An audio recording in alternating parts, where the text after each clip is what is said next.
2 new Lord of the Rings films are currently in development, and on the surface that sounds like a win. Heck, I'd say it sounds like Christmas came early this year, because more Middle-earth should be a good thing. To be honest, Especially when handled with care. But once you actually look at what these 2 projects are trying to do, the difference between them becomes very clear and, more importantly, a little concerning. Oh man! Oh god! Oh man! But before we continue the video, if you can hit that subscribe button, leave your thoughts down below and press that like button, we can beat the algorithm and also AI slop that gets recommended over people who do put efforts into their scripts and videos. So if you want to help out, I'd appreciate that a lot. Thanks in advance. On one side, you have The Lord of the Rings, The Hunt for Gollum, a story that focuses on a very specific gap in Tolkien's timeline, a period that was always there but never fully shown on screen, where Gandalf is actively investigating the ring, Aragorn is tracking Gollum across Middle-earth, and the larger threat is slowly taking shape in the background without the audience fully seeing it unfold, which makes it the perfect kind of story to expand, because it doesn't change anything, it simply reveals what was already happening beneath the surface. wow. That approach works because it respects how J.R.R. Tolkien wrote his world, which was never designed as something you go back and reinterpret, but rather something that exists as a fixed history, where every event already has weight and consequences, and where expanding the story means adding detail, not redefining meaning. And then you look at The Lord of the Rings, Shadow of the Past, and the tone immediately shifts into something that feels different, because instead of filling in a natural gap, it introduces a retrospective narrative where characters are essentially looking back and trying to uncover something that supposedly changes how we understand the War of the Ring itself, and that's where things start to feel off. Oh, come on! The premise alone raises questions, because it states that 14 years after Frodo's passing, Sam, Merry, and Pippin retrace their steps, while Sam's daughter, Elanor, is determined to uncover why the war was almost lost before it even began. What?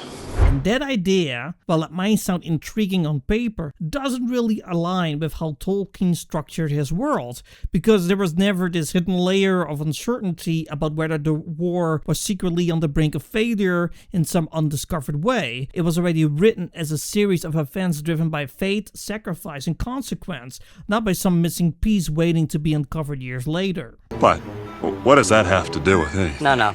He's got a point. Even the wording around Frodo Baggins is enough to make you pause, because describing his departure as a passing subtly shifts the meaning of his ending, and while that might seem like a small detail, those kinds of changes tend to signal a broader willingness to reinterpret things that were originally very clear, and that's usually where adaptations begin to drift away from what made the source material work in the first place. Then you have Elanor, who is a canon character and absolutely belongs in this world, but was never written as a central figure who uncovers some deeper truth about the past, and that's where the concern isn't about the character herself, but about the role she's being given. Not a great plan.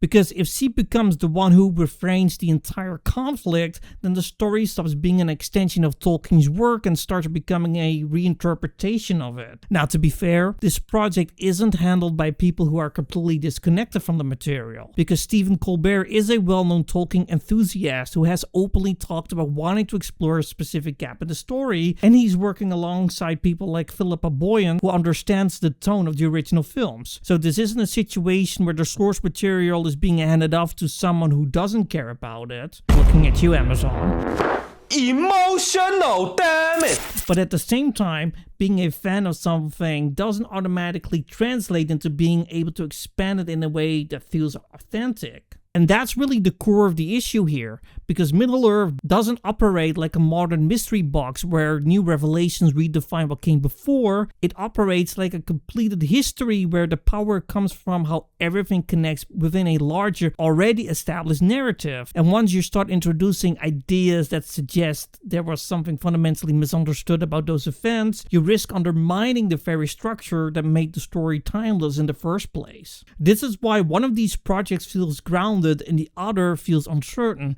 because one is clearly building outward from what already exists, while the other appears to be looking backward and asking questions that were never meant to be asked. No shit. And that difference might not seem significant at first, but in a world like this, it changes everything. At the end of the day, that doesn't mean Shadow of the Past is guaranteed to fail, because if it shows restraints and uses its new elements as a perspective rather than a correction, it could still work. But it does mean that it is walking a much thinner line than Hunt for Gollum, and whether it succeeds or not will depend entirely on whether it chooses to respect Tolkien's structure or quietly rewrite it. And that's really the question going forward, not whether new stories should be told in Middle-earth, but how they are told, because expanding a world and reinterpreting it might sound similar on the surface, but in practice, they are two very different things, and only one of them truly fits the way Lord of the Rings was meant to be experienced.